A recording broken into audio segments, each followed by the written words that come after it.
पेड़ों के अस्तित्व में आने से बहुत पहले अर्थ पर बड़े बड़े मशरूम होते थे। फंगस सबसे पहले लगभग 1 अरब साल पहले 3 मीटर ऊंची उंगलियों के जैसे दिखने वाले रूप में दिखा, जो पूरे जमीन पर फैला हुआ था, जबकि प्लांट्स सिर्फ 70 करोड़ साल पहले से ही उबाखाबड़ झाड़ियों के रूप में दिखाई देने लगा।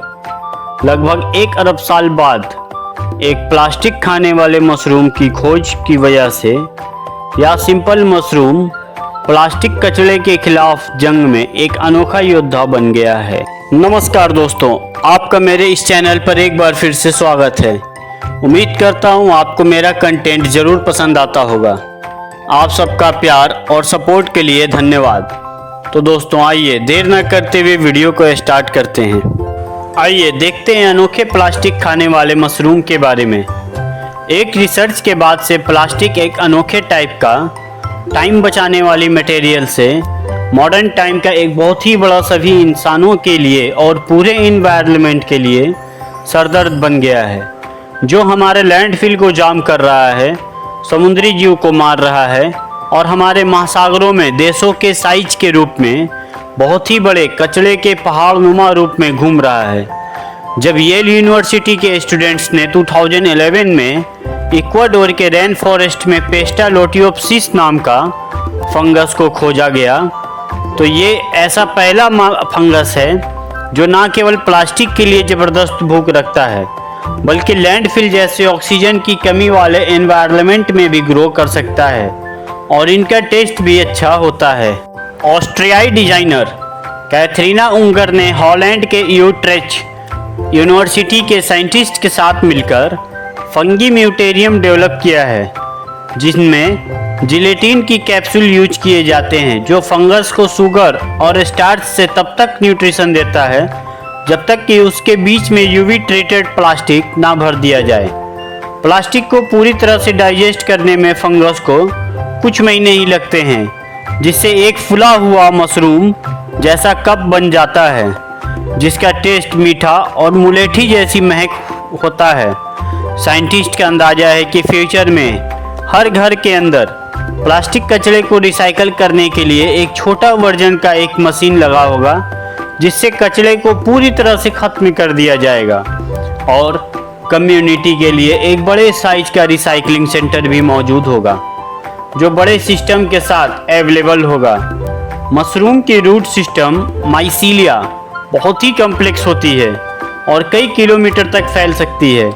अर्थ पर सबसे बड़ा लिविंग ऑर्गेनिज्म अमेरिका के ओरेगन में पाए जाने वाले हनी मशरूम फंगस का माइसीलियम नेटवर्क है, जो जंगल की सरफेस से कुछ इंच नीचे यानी 8.8 स्क्वायर किलोमीटर में फैला है। और ऐसा अंदाजा भी है कि यह लगभग 2400 साल पुराना है। हर पतझड़ में या ह्यूमोंगस फंगस जंगल के सरफेस पर हजारों खूबसूरत शहद जैसे पीले मशरूम के गुच्छे को निकालता है।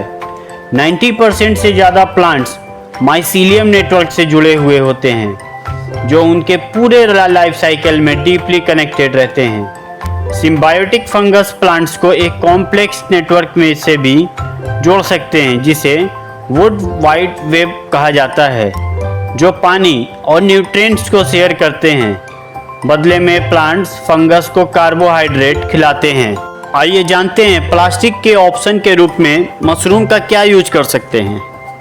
तो 1967 की हिट मूवी द ग्रेजुएट में डस्टिन हॉफमैन का किरदार निभाने वाले एक 21 वर्षीय कॉलेज ग्रेजुएट स्टूडेंट बेंजामिन को उसके ग्रेजुएशन पार्टी में उसके माँ बाप के एक नेक दिल दोस्त से मिला, जिसने उनके फ्यूचर के बारे में सिर्फ एक शब्द में सलाह दी, प्लास्टिक। लेकिन मज़ेदार बात यह है कि आज अगर कोई एक शब्द चुना जाए तो वो शायद मशरूम हो सकता है। मार्च 2021 में British fashion designer Stella McCartney ने एक काले बस्टियर टॉप और ट्राउजर्स लॉन्च किए, जो माइसीलियम मशरूम की जड़ जैसी फंगस से बने थे और जो लेदर जैसे दिखते थे। लेकिन स्टेला अकेली नहीं है जो मशरूम फाइबर से कपड़े बना रही है। एडिडास, लुलुलेमन और हर्म्स जैसे बड़े ब्रांड्स ने भी कहा है कि वे माइसेलियम से बने कपड़े लॉन्च करेंगे। ये कपड़े प्लास्टिक वाले नकली लेदर यानी जिसे प्लेदर कहा जाता है, इससे ज़्यादा अच्छे और नेचर फ्रेंडली हैं। सिर्फ कपड़े ही नहीं बल्कि सेटल में मशरूम को एक नई कंस्ट्रक्शन मटेरियल के तरह भी ग्रो किया जा रहा है। इबिन बायर और गेविन मैकइंटायर नाम की जोड़ी ने मशरूम को यूज करके एक ऐसी प्रोसेस बनाई है जिससे वो अलग अलग चीज़ें बना सकते हैं। 2007 में मैकेनिकल इंजीनियरिंग और प्रोडक्शन डिजाइनिंग की पढ़ाई पूरी करने के बाद यह जोड़ी मशरूम का यूज करके उसके पार्टिकल्स को बाइंड करने की एक नई प्रोसेस को लॉन्च किया। सेम ईयर में 26 ईयर्स की एज में उन्होंने इकोवेटिव डिज़ाइन नाम की एक कंपनी शुरू की और जल्द ही 100% बायोडिग्रेडेबल चप्पल यानी फ्लिप फ्लॉप्स बना दी। फिर उन्होंने एक प्रोडक्ट बनाया ग्रीन सुलेट, जो पानी, आटा, ओएस्टर, मशरूम के स्पोर्स और परलाइट जो एक मिनरल से बना हुआ होता है। ये एक ऑर्गेनिक फाइबर बोर्ड जो है जो इंसुलेशन के लिए इस्तेमाल हो सकता है। बायर और मैकइंटायर का कहना है कि ये इंसुलेशन मटेरियल मार्केट में मिलने वाले बाकी फाइबर ग्लास इंसुलेशन जितना ही अच्छा और फायर रेसिस्टेंट है। मैकइंटायर कहते हैं कि ये प्रोडक्ट सचमुच खुद उगते हैं अंधेरे में, बहुत कम या बिना किसी ह्यूमन टच के। इकोवेटिव डिजाइन अब ऐसे माइसीलियम ब्लॉक्स भी उगा रहे हैं जिनसे मांस जैसा अल्टरनेटिव बनाया जा सकता है, जिन्हें काट कर बेकन किया जा सकता है, जैसे कि मशरूम का बेकन। आइए बात करते हैं मशरूम की अनयूज्ड कैपेसिटी के बारे में। मशरूम हार्मफुल पेस्टिसाइड्स की जगह भी ले सकते हैं। 2015 में आयरिश बॉटनिस्ट ब्रायन मर्फी ने ये पता लगाया था कि प्लांट्स के अंदर उगने वाले एक अननोन फंगस जिसे इंडोफाइट्स कहा जाता है, प्लांट्स को बीमारियों से बचाने में हेल्प करते हैं, लेकिन उन्हें कोई नुकसान नहीं पहुंचाते। आज के टाइम में जब किसान नियोनिकोटिनोइड्स वाले पेस्टिसाइड्स से लिपटे बीज यूज करते हैं जो मधुमक्खियों की कॉलोनियों को खत्म कर देते हैं, अगर से वही किसान उसकी जगह अब इंडोफाइट स्पोर्स वाले बीज यूज करें तो ऐसी कंडीशन में फिर से वे फसल के अंदर अपना रास्ता बना लेंगे और सूखे, कीड़ों और रोगाणुओं के प्रति टॉलरेंस को बढ़ाएंगे। इस टेक्निक को बायो प्राइमिंग कहा जाता है। ये टेक्निक उन किसानों के लिए किसी वरदान से कम नहीं है जो पेस्टिसाइड रेसिस्टेंट माइक्रोब्स से परेशान हैं। इंडोफाइट्स प्लांट्स को टफ सिचुएशन में भी ग्रो करने में हेल्प करते हैं जहां बाकी ऑर्गेनिज्म सरवाइव नहीं कर पाते। पॉल स्टामेट्स जो कि मशरूम से जुड़े एक यूनिक एंटरप्रेन्योर हैं, वो ओरिजिनली एक साइंटिस्ट नहीं बल्कि जंगल में लकड़हारे यानी कि वुड कटर के तौर पर काम करते थे। अपनी फेमस किताब माइसेलियम रनिंग में उन्होंने माइसेलियम को नेचर का नर्वस सिस्टम बताया है, एक तरह की सेंसिटिव लेयर जो अपने इन्वायरमेंट की लॉन्ग टर्म हेल्थ का ध्यान रखती है। 1980 में उन्होंने फंगी परफेक्टी नाम की एक कंपनी बनाई जो मशरूम से बने प्रोडक्ट बेचती है और इन्वायरमेंट सुधारने के लिए मशरूम का यूज प्रमोट करती है। 1997 में उन्हें आइडिया आया कि मशरूम तेल को ऑब्जॉर्ब कर सकते हैं। उन्होंने वाशिंगटन के रिसर्चर्स के साथ मिलकर डीजर कॉन्टामिनेटेड सॉइल को साफ करने के लिए मशरूम बेस्ड एक्सपेरिमेंट्स किए। जिम वेल्स ने अपनी किताब द साउंड कंज्यूमर में लिखा है कि यह प्लांट्स और जानवरों के टिश्यू के लिए हार्मफुल है, लेकिन यह फंगस किसी न किसी तरह से इसे यूरेनियम से भी ऑब्जॉर्ब कर लेते हैं। जैसे प्लांट्स सूरज की रोशनी से एनर्जी लेते हैं, वैसे ही कुछ मशरूम हार्मफुल चीज़ों जैसे यूरेनियम को भी ऑब्जॉर्ब करके सरवाइव कर लेते हैं। जब deep water horizon oil spills ने मैक्सिको की गल्फ को डैमेज किया, तब स्टेमेट्स ने माइक्रो बूम्स डिजाइन किए।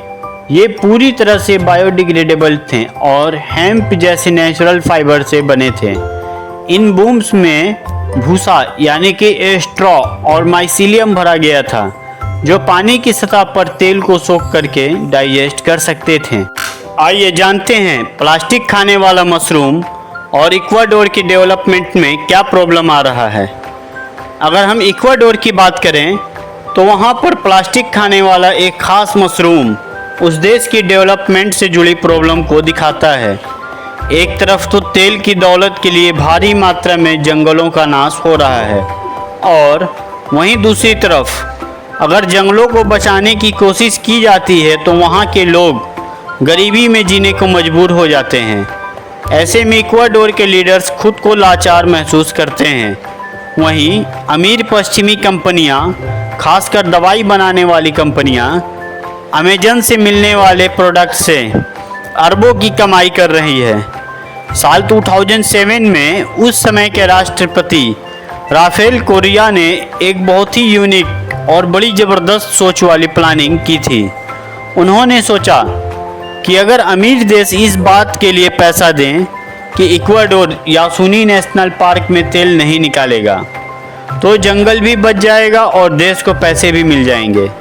ये वही पार्क है जिसे 1989 में यूएन ने बायोस्फीयर रिजर्व घोषित किया था। कोरिया ने दुनिया से $3.6 बिलियन की मदद मांगी थी। इक्वाडोर की वाइल्ड वेल्थ ने नापो नदी के किनारे बसे एक रिमोट गांव सना इस्ला की दो बहनों को आपस में अलग कर दिया। ये दोनों बहनें बचपन से एक दूसरे से कभी अलग नहीं होती थीं। सना इस्ला की किस्वा जनजाति 3 पीढ़ी पहले तक फूंक पाइप यूज करती थी और तभी से ही बाहरी दुनिया से उनका कांटेक्ट शुरू हुआ था। ये छोटा सा समुदाय दुनिया के सबसे ज़्यादा बायोडाइवर्सिटी वाले इलाकों में से एक बसा है। वैज्ञानिकों का कहना है कि अमेजन का यह इलाका, जहां एंडीज, इक्वेटर और अमेजन बेसिन मिलते हैं, वहां सिर्फ 1 हेक्टेयर में ही पूरे नॉर्थ अमेरिका से ज़्यादा तरह के एनिमल्स मिलते हैं। इन्हीं में से है एक प्लास्टिक खाने वाला मशरूम जिसका नाम है पेस्टालोटियोप्सिस माइक्रोस्पोरा। लेकिन इस पूरी नेचुरल दौलत के नीचे करीब 1 अरब बैरल तेल छुपा हुआ है। जब इक्वाडोर की सबसे बड़ी तेल कंपनी पेट्रो अमेजोनस ने 2011 में यहाँ पर तेल खोजने के लिए सर्वे शुरू करने की बात की तो 2 बहनें ब्लैंका तापुए और इनेस के बीच बहस हो गई। ब्लैंका ने कहा कि जंगल बचाने के लिए जान भी दे सकते हैं, लेकिन इनेस को लगा कि तेल से मिलने वाला पैसा उनके समुदाय के फ्यूचर के लिए बहुत ज़रूरी है। काफ़ी विरोध हुआ और आखिरकार कंपनी को पीछे हटना पड़ा। अमेरिका की सबसे बड़ी तेल कंपनी टेक्साको साल 1964 में इक्वाडोर पहुंची थी।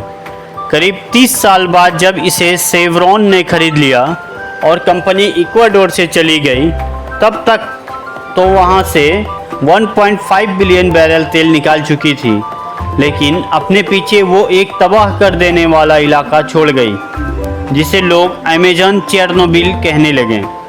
यह इलाका करीब 1700 स्क्वायर मील में फैला एक इकोलॉजिकल डिजास्टर जोन बन गया था।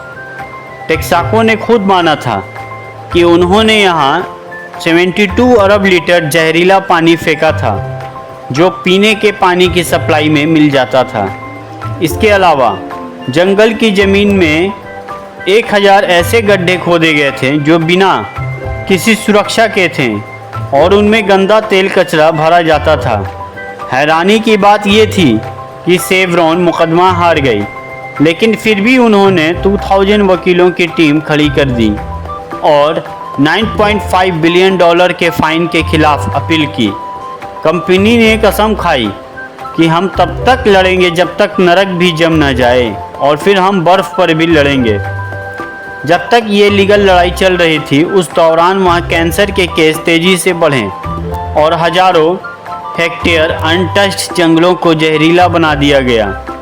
इससे सना इस्ला के पास मौजूद करीब 4000 प्लांट्स की प्रजातियों को खतरा हो गया, जिनमें इक्वाडोर का वो ख़ास प्लास्टिक खाने वाला मशरूम भी शामिल है। तो आपका कीमती समय देने के लिए बहुत बहुत धन्यवाद। अगर आपको इस वीडियो में कुछ नया सीखने को मिला हो तो इसे लाइक करें, हमारे चैनल को सब्सक्राइब करें और बेल आइकन दबाना ना भूलें ताकि आपको हर नई वीडियो की अपडेट सबसे पहले मिले और अपने दोस्तों के साथ शेयर करें। साथ ही नए नए रोचक फैक्ट्स के लिए मिलते हैं अगले वीडियो में। तब तक के लिए जय हिंद, जय भारत।